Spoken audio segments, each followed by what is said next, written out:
আমাদের হিন্দু পাড়া প্রতি সপ্তাহে একটা আপনার হরিসেবা নামের একটা অনুষ্ঠান হয় আমাদের পাশের ধর্মের হিন্দু ধর্মের লোকদের। তো ওই সূত্রে আমরা এখানে ফলাফান হাঁটাহাঁটি করতেছি। তো আমাদের এক কাকার কাকি গিয়া হিন্দু আর কি, ওনারা বলতেছে যে আমাদের পাশের বাসুরের ঘরে অনেক দস্তাদস্তি করতেছে, এই সেই কি জানি কার, আমরা জানি না। তো আমরা এই সূত্রে 8-10 জন আমাদের গ্রামের ফলাফাইন আমরা বন্ধু বান্ধব বাইকটাই দৌড়ে ঘরে যাই দিই, দরজাটা একটা আওয়াজানো।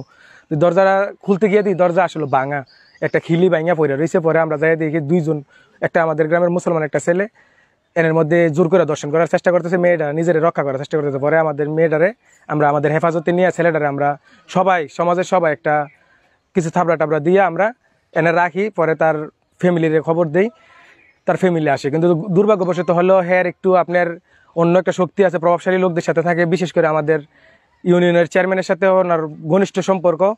বিএনপির সাথে, রাজনীতির সাথে সে অ্যাক্টিভ, যদিও কোনো কমিটি না হতে কোনো পদে নাই, কিন্তু বিএনপির রাজনীতির সাথে পুরোপুরি অ্যাক্টিভ হয়। তবে মুরাদনগর বিএনপির আহ্বায়ক মহিউদ্দিন অঞ্জন দাবি করেন উনি বিএনপির কেউ নয়। কেউ না, বিএনপির কর্মীও না, সে আওয়ামী লীগ করে। এটা আমাদের উপরে চাপানোর চেষ্টা করতেছে এবং বর্তমান আওয়ামী লীগের চেয়ারম্যান খোকনের সে বডিগার্ড। কুমিল্লার মুরাদনগরে ফজর আলী নামে এক বিএনপি নেতা এক হিন্দু মেয়েকে দর্শন করেছে। আসলে ভিডিওটি বানানোর সময় আমার শরীরে হাত পা কাঁপতেছিল এবং আমি যখন ভিডিওটি দেখি পুরা শরীরে রোম আমার দাঁড়িয়ে গিয়েছিল। দেশে এগুলা কি হচ্ছে, কারো নিরাপত্তা নেই।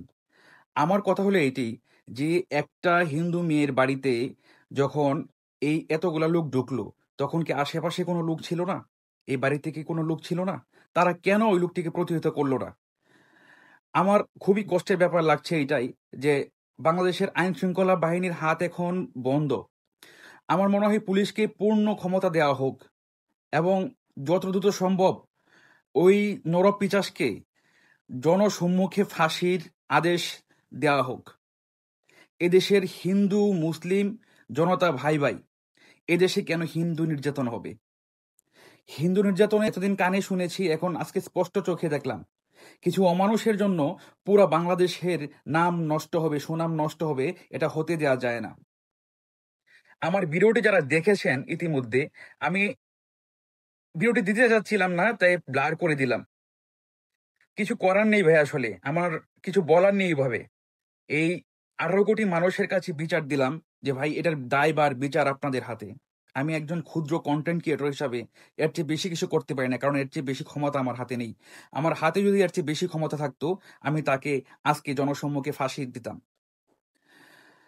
তো ধন্যবাদ সবাইকে যারা কষ্ট করে আমার ভিডিও দেখেছেন। কিছু বলার নেই। আসসালামু আলাইকুম।